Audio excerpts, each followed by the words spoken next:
नमस्कार दोस्तों, सजीव सृष्टी व सूक्ष्मजीवांचे वर्गीकरण या धड्यावर मराठी विज्ञान 8वी इयत्ता यांच्यासाठी धडा आहे. प्रश्न उत्तर आहे. तर एक तुम्हाला प्रश्न उत्तर दाखवतो मी. पहिला आहे गाळलेला शब्द वाक्य भरून वाक्य पूर्ण वाचायचे. तिथं तुम्हाला डायरेक्ट उत्तर दाखवणार आहे मी.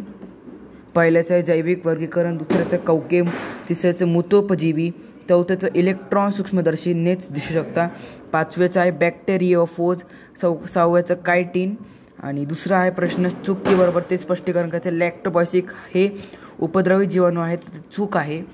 दुसरा आहे याचे स्पष्टीकरण पण दाखवलं तुम्हाला. कवकांची पेशी भिक्तिका कायटिनपासून बनलेली असते, बरोबर आहे. याचे स्पष्टीकरण पण तुम्हाला दाखवतोय मी. अमिबा छद्मपादाच्या साह्याने हालचाल करतो, बरोबर. प्लाझ्मोडियम आमांश होतो, चूक. टोमॅटो विल्ट हा विषाणूजन्य रोग आहे, स्पष्टीकरण तुम्हाला इथं दिलेलं आहे मी. पुढचा प्रश्न आहे माझा जोडीदार कोण आहे. याची तर अ ब गट आहे. तुम्हाला जर समजा तिन्ही लिहायला लावले असतील सरांनी तर सांगा मला, मी तुम्हाला तिन्ही दाखवत आहे. हे पहिलंवाला आहे, याची पहिल्याची उत्तरे खाली बघा तुम्ही. हे दुसरं आहे, हे तिसरं आहे. शास्त्रज्ञांची नावं आहे हे सगळी, कोपलँड ते. हे चौथा आहे सूक्ष्मजीवन आणि आकार यांचा. हे परत पहिले बघून घे तुम्ही. तुमच्या पुस्तकात असेल तर आम्हाला काही टेन्शन नाही. पुढचं आहे हे उत्तर याची 10 मायक्रोमीटर ते 100 मायक्रोमीटर. शैवालचं आहे 10 मायक्रोमीटर ते 100 मायक्रोमीटर. ओळखा पाहू मी कोण, मला हे असं पाहून घे सगळं. मी तुमच्यासाठी हे परफेक्ट करत आहे. पुढचा प्रश्न आहे आकारानुसार नावा चढत्या क्रमाने लावा द्या. जीवाणू, कवक, विषाणू, शैवाल. विषाणू, जीवाणू, कवक, शैवाल येईल. नावे लिहा. उदाहरणे द्या. प्रोटॉन पृष्ठातील 3 प्रचलनाची अवयलाची तुम्हाला असतं. 2 स्वयंपोषी प्रतिष्ठा आणि तिसरं विषाणू संदर्भातील संशोधनाचे कार्य करणारी राष्ट्रीय संस्था याची. चौथं कवकातील अलैंगिक प्रजननाचे 2 पद्धती. चौथं आहे दोन रोगकारक आदिजीव आणि त्यांच्यामुळे होणारे रोग. ठीक आहे, पुढचं बघू आपण आता. पुढचा प्रश्न आहे 1 किंवा 2 वाक्यात उत्तरे द्यायची तुम्हाला. जीवन पद्धतीप्रमाणे सजीवांचे प्रकार कोणते. नंतर दुसरं आदिकेंद्रकी पेशींची लक्षणे कोणती. तिसरं कवकांचे पोषण कसे होते. चौथं विषाणू यजमान पेशींचा नाश कधी करतात. पुढचा उत्तरे लिहा. हे उत्तर आहे तुमची. विटाकर वर्गीकरण पद्धतीचे फायदे सांगाय तुम्हाला दाखवतो मी. पण विषाणूचे वैशिष्ट्य लिहा.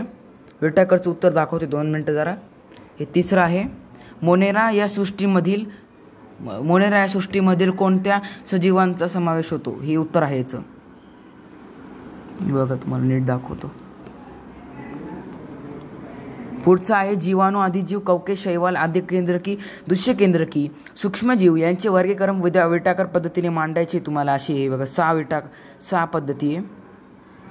5वा वर्गीकरण विटाकर यांनी कोणते निकष विचारात घेतले आहे. हे 1 2 3 पेशीची जटिलता, दुसरं सजीवांचे प्रकार, तिसरं पोषणाचे प्रकार आणि चौथं जीवन पद्धती आणि 5वं वर्गानुवांशिक संबंध.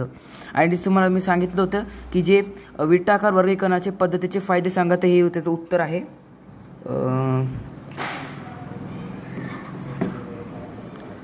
विटाकर यांची वर्गीकरणाचे पद्धतीचे दोष हे आहे ते तुम्हाला इथं दाखवतो पहिले.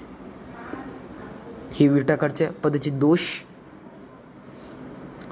पुढचा आहे थोडक्यात टिपा लिहा. कवकाची लक्षणे आहे. नंतर दुसरा आहे जीवाणूची लक्षणे. थांबा 2 मिनटं. पुढं आहे तुम्हाला आदिजीवची लक्षणे. नंतर 10वा शब्द वापरून परिच्छेद पूर्ण करायचे. तर ते असा परिच्छेद आहे. डायरेक्ट तुम्हाला उत्तर दाखवून देतो का तुम्हाला असं क्लीन करून दाखवून असं कर. अंतर तुम्हाला वाटलं असतं तुम्ही काय करायचं हे बघूनच घ्या डायरेक्ट. त्याला काही नाही, सेम आहे दोघं पण. पुढचं आहे तक्ता पूर्ण करा. सजीव, आदिकेंद्रकी, दुष्यकेंद्रकी बघून घ्या पूर्ण. हात सरको ते वेगळं राहतं. नाव तक्ता पूर्ण करा. 2 तक्ते तुम्हाला 2 तक्ते सांगितले असे 2 तक्ते. आणि आकृत्या या जीवाणूचे प्रकार गोलाणू, दंडगोलाणू, दंडाणू, स्वल्पविराम कृती, सेलपर आकार, पॅरोमेशियमी, बॅक्टेरियोफोज. जरा अवघड आकृती तुमच्यासाठी परीक्षेला होती. बुरशी आहे, युग्निला आहे, ॲमिबा आहे. अजून पुढं आहे ना,